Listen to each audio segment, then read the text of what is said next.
শিক্ষার্থীদের মাঝে কিন্তু টান বারবার। রাজধানীর অন্যতম ব্যস্ততম এলাকা সায়েন্স ল্যাব নিউ মার্কেট যেন কিছুদিন পর পর হুটহাট সংঘর্ষে উত্তাল হয়ে ওঠে। সামান্য ঘটনায় সংঘর্ষে জড়িয়ে পড়ে ঢাকা সিটি ও আইডিয়াল কলেজ শিক্ষার্থীরা। এবারও সংঘর্ষে থমকে থাকে সায়েন্স ল্যাব এলাকায়। ভোগান্তিতে পড়েন পথচারী ও এলাকাবাসী।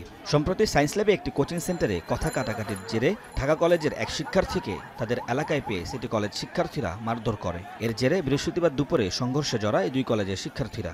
আমরা বারবার চেষ্টা করেছি, কলেজ প্রশাসনকে জানানোর চেষ্টা করেছি যে এইরকম যে ঘটনা প্রতিনিয়ত ঘটছে, এটা একটা সঠিক তদন্তের মাধ্যমে প্রকৃত দোষীদেরকে চিহ্নিত করে আইনের ব্যবস্থা করা হোক।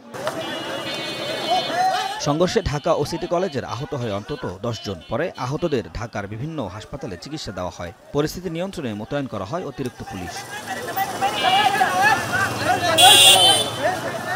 তবে এ ধরনের ঘটনায় স্থায়ী সমাধানে সিটি আইডিয়াল ও ঢাকা কলেজের অধ্যক্ষদের নিয়ে আগামী সপ্তাহে আলোচনা করা হবে বলে জানান ডিএমপি রমনা জোনের উপপুলিশ কমিশনার মাসুদ আলম।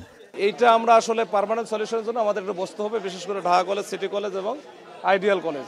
এই তিনটা কলেজ নিয়ে আমরা আগামী রবিবার সোমবার থেকে একটু বসবো। আবারও এর আগেও বসেছিলাম, এবার স্টুডেন্ট সহ বসবো, যেন এদের এই ছোট ছোট বিষয় নিয়ে যে ঘটনাগুলো ঘটতেছে এটা যেন না ঘটে।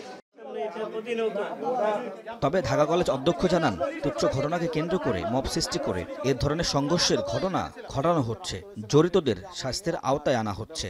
ছোটখাটো বিষয় নিয়ে একজন দুইজনের মধ্যে শুরু হয়, তারপরে বিষয়টা যে বন্ধু বান্ধব ছড়ায় যায়, এটা মব তৈরি হয়। আমরা চিহ্নিত করে এর আগেও কিছু ব্যবস্থা নিয়েছিলাম, এইবারও আমরা দুই একজনকে চিহ্নিত করছি।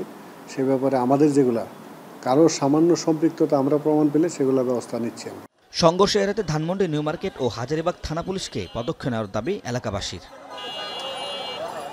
ওমর ফারুক, এখন, Dhaka. Colour expert, George sap এবং মাইল্ড অন হ্যান্ডস টেকনোলজি সমৃদ্ধ অরিক্স ক্রিস্টাল ওয়াশ আপনার লন্ড্রি এক্সপার্ট।